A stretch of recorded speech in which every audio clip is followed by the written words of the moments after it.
All right, so I'm going to teach you how to animate a coffee cup manipulation this morning. So what you need to start out with, obviously, is an image of a coffee cup.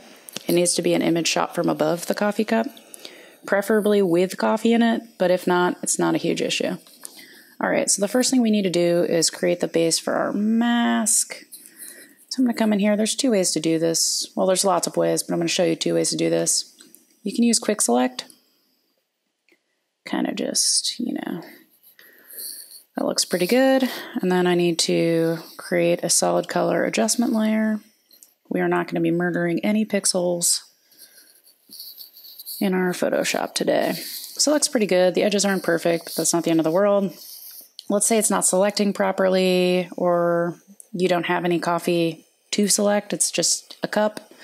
I like to also use a shape layer sometimes. You just kind of eyeball that.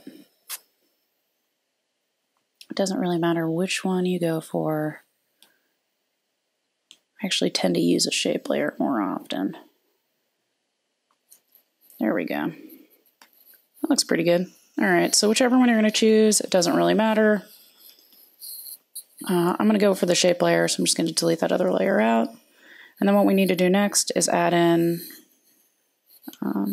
our space image, or whatever image you want.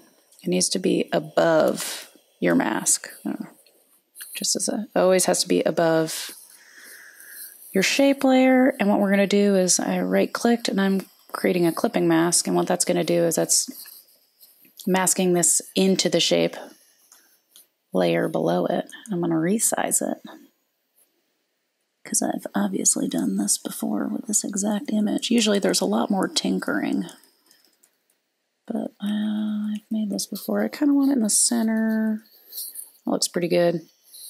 And then what I like to do, you would skip this part if you don't have any coffee in the cup, but I do have coffee in the cup. So I'm going to change the blend mode of my shape layer to lighten. And what that does is that just lets some of this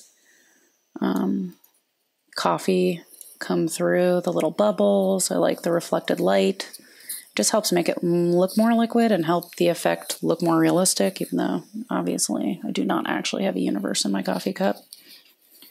All right, so it looks pretty good. What we need to do next is animate it. So I'm going to go to Window, Timeline, Create Video Timeline.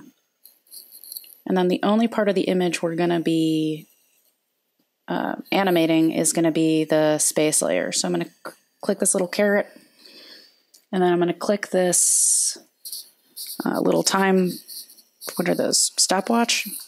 I'm going to create a keyframe, and this is the initial position of the image that we're going to be making rotate. And so what I like to do is I just like to scrub to just like a middle point in this, and I'm going to click this again, and we're creating our second keyframe. And so what I want to do is rotate it about halfway there, or exactly halfway there, not about halfway there. And then scrub all the way to the end.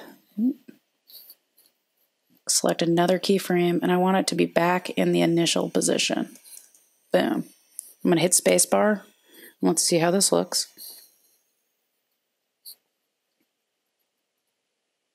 It always renders a little slowly the first time, and now it's fully loaded, so it's good. Whew, it's going quick. All right, so it's pretty close to what I want. I'm gonna really quickly just go in.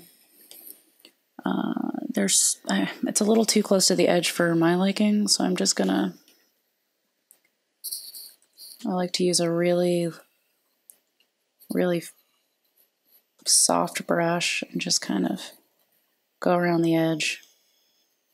Just get rid of some of these little elements that are just creeping into the edges too much. Looks pretty good, pretty good.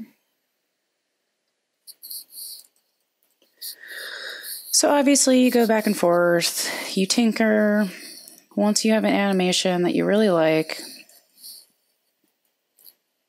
this is pretty good. I'm digging it, I'm digging it. I'm just kidding. Actually, I would tweak this like much more, but for the sake of timing, let's not worry about that. Let's pretend it's perfect. Next thing I'm going to do is click this hamburger in the timeline panel.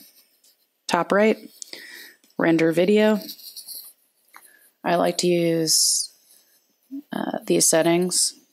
If you're rendering for Instagram, this is way too big. I would make it 1080 and its longest side at most. Otherwise, you're going to get like super compressed and it's going to get all pixelated. You can also export, render to video, or save for web and make it a GIF. It's up to you. And that's pretty much it. All right. Can't wait to see what you guys make. Bye. Sorry for my awkwardness. Next tutorial will be better.